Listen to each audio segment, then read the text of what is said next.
غدا النهاردة بقى كفتة مشوية، بعملها بجد بتتبيلة سهلة وبسيطة وفي نفس الوقت من غير بقى فحم كمان ولا شواية، في صينية عادي بيطلع طعمها جميل كده وطرية وحلوة قوي.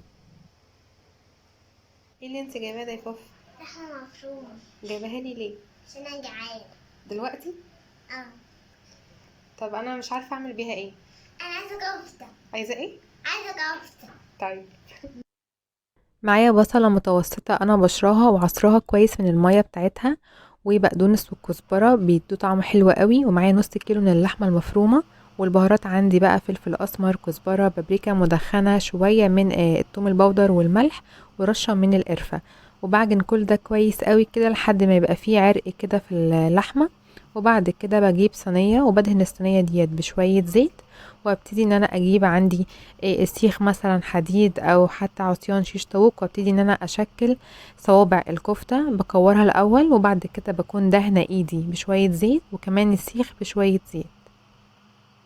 الخطوة اللي بتدي طعم حلو قوي اني ببل ايدي من مية البصل وابتدي ان انا اضغط على الكفتة كده في الاخر قبل ما احطها في الصينية، وبعملهم كلهم بنفس الطريقة وادخلها الفرن على درجة حرارة كده متوسطة مايلة للعالية شوية لحد ما الاقيها انها استوت وخلاص الدهنة بتاعتها يعتبر نزلت منها.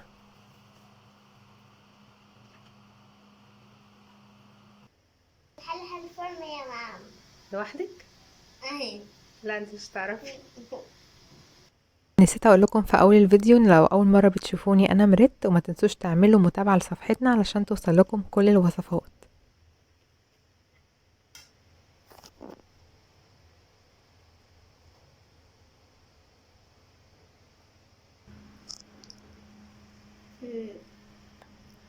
طب حلوة أوي.